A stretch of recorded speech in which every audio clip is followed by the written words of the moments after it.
Brittany Compass had been babysitting since she was 14, which meant she'd seen it all: bratty toddlers, haunted-looking dollhouses, one memorable incident involving a garter snake and a toilet, and figured, at 21, that nothing on God's frozen earth could rattle her anymore.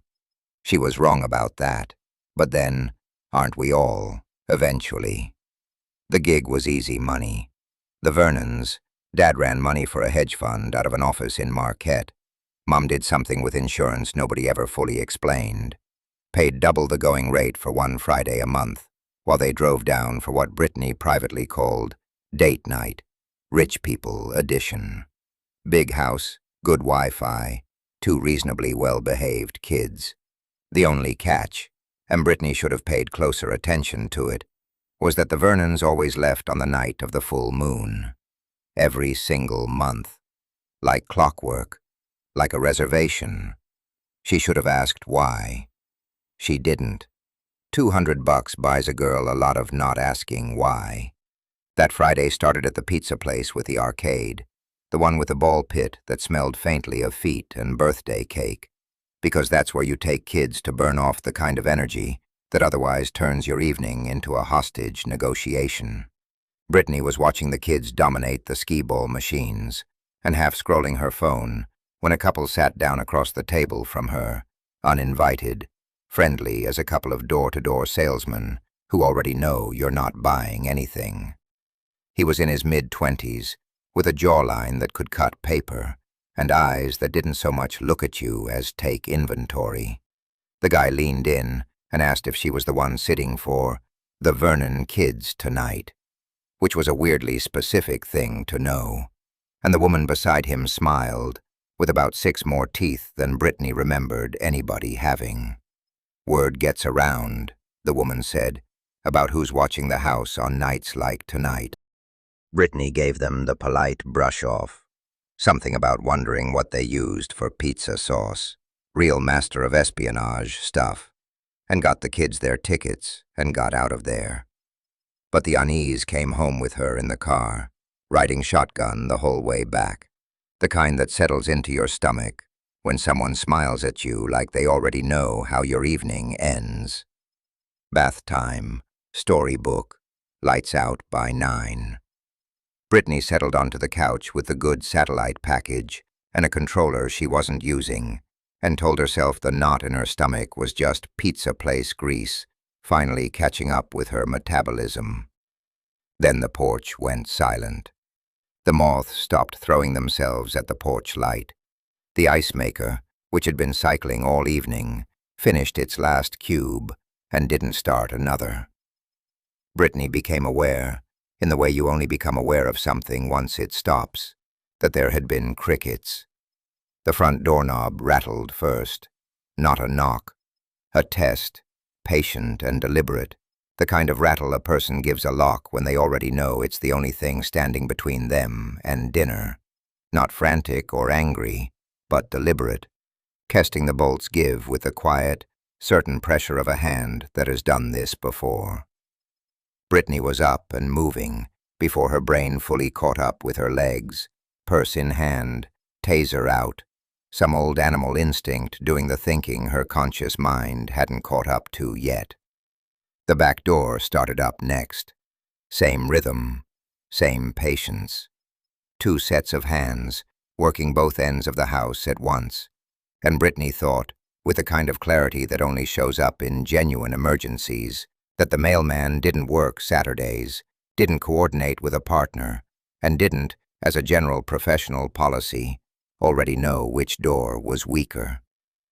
She grabbed the kids, no explanations, straight into the upstairs closet, the one room with a lock that actually worked, and sat down against the door with the taser steady in both hands and her thumb over the panic button on her phone, and armed the alarm system for the 2nd time that night, because apparently the first time hadn't taken. It disarmed itself 30 seconds later. She armed it again. It disarmed again, unhurried, almost courteous, like whoever was doing it from the other side had all the time in the world, which Brittany was beginning to understand with a cold drop in her gut. They did. Footsteps on the stairs. 2 sets, no rush at all. Nothing that has to hurry moves like that.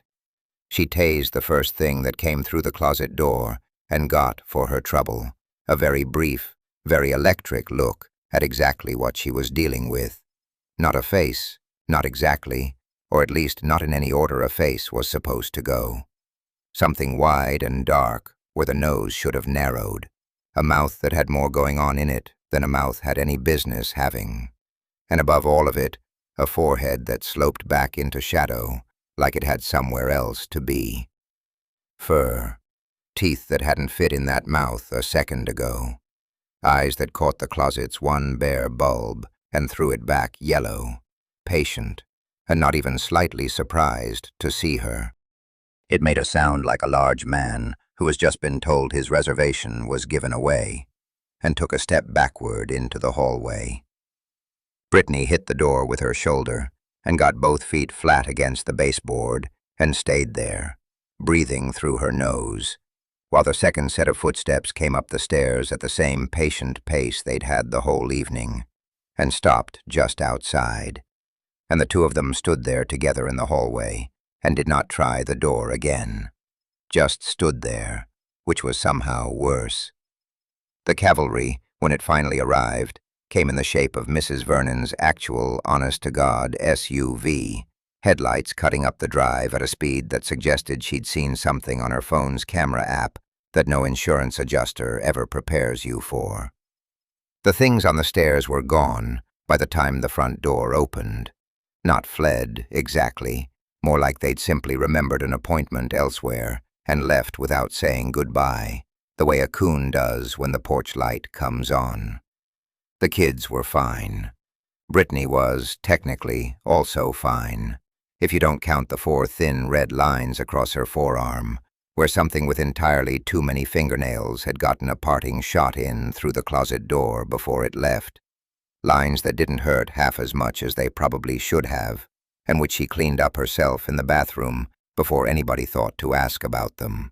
Because at that point in the evening, one more horror was one horror too many to bring up out loud.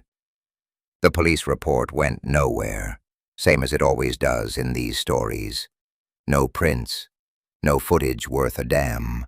The porch camera caught 2 shapes moving low and fast at the edge of the yard, and absolutely nothing a detective could type into a database with a straight face.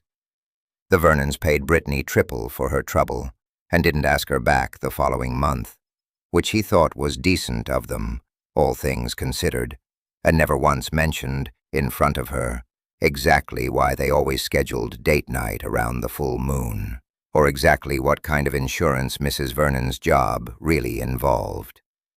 Brittany went home and slept for 14 hours, and told herself, the way she'd told herself so many things that whole strange autumn, that it was over. It wasn't quite over. 3 weeks later, checking those 4 thin lines on her forearm in the bathroom mirror, out of nothing but idle habit, she noticed they'd healed a good deal faster than 4 scratches had any business healing. Clean, pink, whole, like they'd been given a month's head start compressed into 3 short weeks. She has an almanac on her nightstand these days. She checks the moon before bed, every night, same as always. Lately, though, she's noticed she doesn't need it half as much as she used to. Some nights, lying in the dark, she just knows.